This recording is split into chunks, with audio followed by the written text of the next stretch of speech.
오늘 본문 말씀은 우리가 읽은 것처럼 아수르의 왕의 신하들이, 아수르의 장관들이 유다의 장관들을 만나서 항복을 강요하며 설득하는 내용입니다. 다양한 말로 지금 설득하고 있는데 그 말이 맞고 아니고를 떠나서 분명한 것은 그들의 말은 적의 소리입니다. 이걸 기억해야 됩니다. 지금 아수르 장관들이 왜 유다에 와서 그들을 설득하고 있습니까? 진정 유다를 위해서 이렇게 하고 있습니까? 정말 그들이 아수르가 유다가 걱정이 되어서 지금 군사를 동원해서 설득하고 있는 겁니까? 아닙니다. 그렇지 않습니까? 그럼 그렇게 설득하는 목적이 뭡니까? 그 목적은 유다가 아수르에게 항복하기 원하는 겁니다. 무혈 입성, 그냥 말을 통해서 이 유다가 자기들에게 항복하는 겁니다. 지금 이들이 유다의 안보에 관심이 많아서 정말 유다를 걱정해서 하는 말이 아닙니다. 자기들이 유다를 점령해야 되겠는데 그 점령하기 위해서 최소한의 희생, 최소한의 피를 흘리고 정복하기 위해서 지금 유다에 와서 교묘한 논리로 설득하고 있는 겁니다. 근데 분명히 이들의 말은 적의 소리입니다. 적의 소리는 적의 소리일 뿐입니다.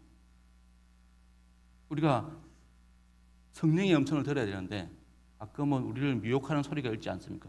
그건 그냥 사단의 음성일 뿐입니다. 그러니까 많은 사람들이 하나님의 음성과 사단의 음성을 구분하지 못할 때가 있습니다. 적의 소리는 교묘하게 나를 위하는 것 같지만, 사단이 교묘하게 나를 위하는 것처럼 말하지만 그건 뭡니까? 나를 세우기 위한 것이 아니라 나를 넘어뜨리기 위한 것입니다. 그러니까 그 소리에 귀를 기울일 필요가 없습니다. 귀를 기울이면 오히려 더 넘어질 뿐이고 그 어려움을 겪을 뿐입니다. 그러니까 우리가 어떤 지금 유다가 이 아수르의 그런 교묘한 논리에 왈가왈부할 필요가 없습니다. 듣지 않는 게 가장 좋은데 지금 유다를 생각하는 척하면서 지금 자기들의 목적을 이루려 하지 않습니까? 그들의 소리가 그럴듯합니다. 마지막 25절 보십시오. 이제 내가 어찌 여호와의 뜻이 아니고야 이제 이곳을 멸하러 왔겠느냐? 여호와께서 전에 내게 이르시기를 이 땅으로 올라와서 쳐서 멸하라 하셨느니라. 자기들이 지금 유다를 정복하러 온 것은 하나님이 허락했기 때문이다 라고 말하는 것입니다. 물론 하나님께서 이방을 사용해서 하나님 백성을 심판하시기도 하십니다. 하지만 우리가 또 분명히 알아야 될 것은 하나님의 뜻을 더 잘 분별하는 사람이 누구입니까? 하나님의 뜻을 더 잘 분별하는 사람은 하나님의 백성입니다. 하나님의 자녀입니다. 하나님이 하나님의 심판을 말할 때 그것조차 하나님의 자녀를 통해서 하시는 것이지 오늘 아수르의 장관들이 하는 것처럼 그렇게 하지 않는다는 겁니다. 하나님의 백성도 아니면서 하나님을 믿지 않으면서 하나님을 경외하지 않으면서 하나님을 경외하는 것처럼 하나님에 대해 잘 아는 것처럼 이렇게 말하는 것, 이 소리 듣는 것은 정말 어리석은 짓입니다. 사단은 우리를 잘 압니다. 우리를 잘 알기 때문에 우리가 그 소리에 귀를 기울이면 그럴듯하게 정말 그 말이 맞는 것처럼 들릴 때가 있습니다. 하나님의 이름을 들먹이면서 우리를 속이려 한다는 겁니다. 근데 하나님은 사단을 통해서 하나님의 말씀을 듣게 하지 않으십니다. 그건 어불성설입니다. 우리가 하나님의 백성이기에 하나님께서 우리에게 말씀하신다는 겁니다. 하신 말씀이 있으면 우리에게 하시지 사단을 통해서 말씀하지 않습니다. 그걸 잘 분별해야 됩니다. 우리가 그런 유혹의 소리에 늘 민감하게 대응해야 됩니다. 지금 아수르 장관들이 또 유다의 산당을 제거한 걸 지금 시비 겁니다. 그들은 유다의 산당이 많으면 좋지 않느냐. 히스기야가 그 믿음의 결단으로 산당을 제거한 걸 오히려 하나님께 불충한 것으로, 하나님을 섬긴다 하면서 하나님을 섬기는 장소 산당을 없애니까 그게 하나님께 불충한 것이고, 그래서 하나님이 응답하지 않는다고 지금 이야기하고 있습니다. 이들이 하나는 알고 둘은 몰랐습니다.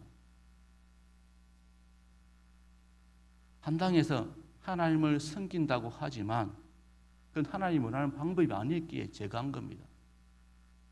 근데 그걸 교묘하게 지금 엮어서 하나님이 그걸 책망하셔서 응답하지 않는 것처럼 자기들의 논리로 지금 둔갑시키고 있습니다.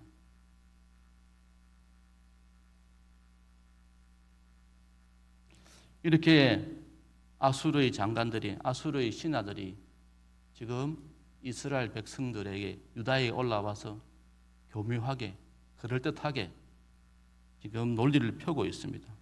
근데 이게 우리에게 먹히는 이유가 뭡니까? 우리가 세상의 소리, 사단의 소리에 우리가 넘어가는 이유가 뭡니까? 근데 그들의 말에 영향받는 이유가 한 가지는 사실을 포함하기 때문입니다. 오늘 본문에서 사실은 무엇입니까? 유다가 동맹하고 있던 애굽이 유다를 돕지 못한다는 겁니다. 그건 사실이었습니다. 그러니까 유다가 애굽을 의지하고 있는데 그 의지한 애굽이 유다를 도울 수 없다는 것, 그건 사실이었습니다.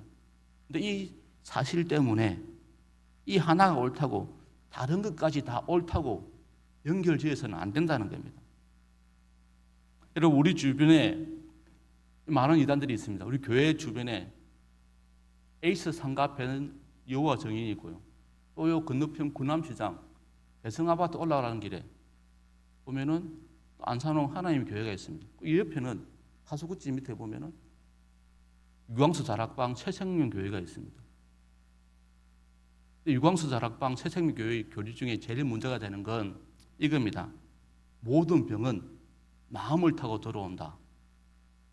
그러면서 그 마음의 병은 귀신의 활동 때문이다. 이렇게 이야기하고 있습니다. 모든 병이 마음을 타고 들어올 수 있습니다. 그건 사실이지 않습니까? 근데 그게 귀신의 활동이다. 우리가 마음을 타고 오는, 마음으로 우리가 겪는 그 병이, 그건 사실인데 그 사실 때문에 그 다음 사실을 놓쳐버린다는 겁니다. 귀신의 활동이다. 병이 마음을 타고 들어오는데 그 마음의 병은 귀신의 활동 때문이다. 라고 이제 주장하면서 그래서 자기들이 논리를, 교리를 펼치고 있습니다. 또 건너편에 안산홍 하나님의 교회는 뭐라 말합니까? 연말 되면 성탄절과 시비 겁니다. 12월 25일 진짜 예수님 오신 날 맞냐? 그러면서 자기들이 또 막 그 논리를 펴니다. 물론 12월 25일이 예수님이 태어나신 날이 아닙니다. 그건 맞습니다. 그건 사실이집니다. 근데 그 정확한 날을 모르기 때문에 우리가 그냥 한 날을 정해서 예수님 오신 날을 기념하는 것 뿐인데, 근데 또 그 예수님이 12월 25일 날 태어나지 않았다는 그 한 가지 사실과 때문에 그걸 통해서 또 자기들이 하는 논리가 다 맞는 것처럼 그렇게 말한다는 겁니다. 우리가 또 거기에 혹하고 넘어갑니다. 그러니까 모르는 한 가지 사실을 던져서 그러니까 맞는 사실을 통해서 맞지 않는 사실을 교묘하게 그럴듯하게 연결시켜서 우리를 혼돈스럽게 만드는데, 근데 우리가 그 말에 귀를 기울일 필요가 없다는 겁니다. 그런 건 안 듣는 게 최선입니다. 그들이 하는 논리를 보면 그야말로 논리의 비약입니다. 서로 상관없는 걸 맞다고 생각해서 맞는 사실과 맞지 않는 사실을 마치 맞는 것처럼 연결해서 그래서 논리의 비약을 풉니다. 이런 겁니다. 사람은 말하는 동물입니다. 호랑이도 동물입니다. 그래서 호랑이도 말을 할 수 있다. 이렇게 논리를 펴니다. 그럼 사람은 동물이죠. 사람은 동물인데 말을 합니다. 사람은 말하는 동물입니다. 그래서 호랑이도 동물이기 때문에 말할 수 있다. 이게 얼마나 어불성설입니까? 그들은 이렇게 논리를 비약해서 한 가지 사실을 통해서 다른 사실을 또 참인 것처럼 그렇게 말하고 있습니다. 오늘 아수르의 신하들이 지금 유다를 그렇게 설득하고 있습니다.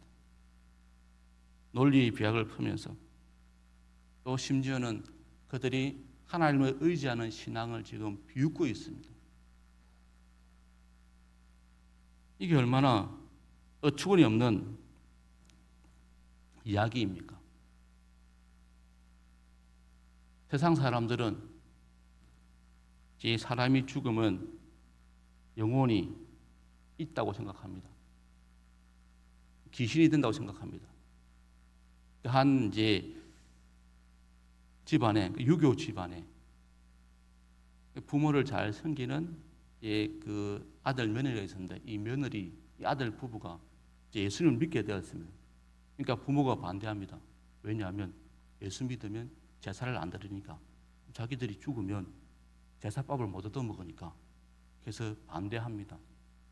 그러다가 이 아들 며느리가 이제 궁리를 하다가 하루는 자기 아버지가 잠들었을 때 그 앞에 제사상 비슷한 거 차려놓고 이제 절을 하고 있었습니다. 그렇게 하고 있는데 아버지가 깬 겁니다. 아버지가 묻습니다. 이 뭐 하는 짓이냐? 지금 뭐 하고 있느냐? 제사 지내고 있는데 모르겠습니까?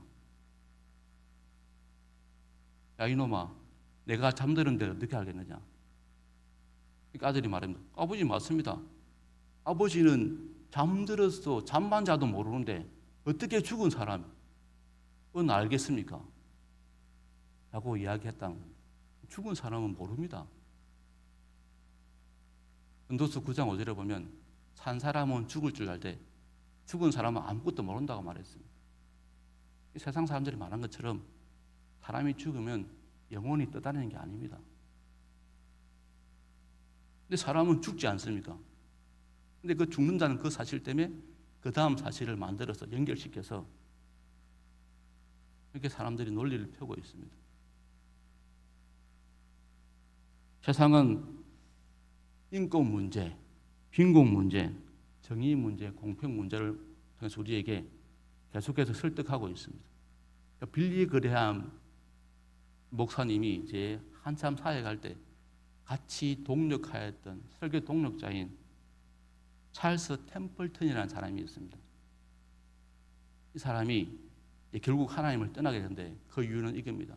하루는 자기가 라이프라는 잡지에서 한 사진을 봅니다.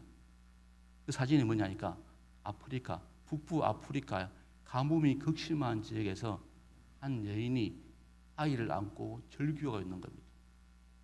그러니까 그 가뭄 때문에 죽은 아이를 안고 절규하는 그 사진을 보게 되어집니다. 그래서 템플턴은 이렇게 생각합니다.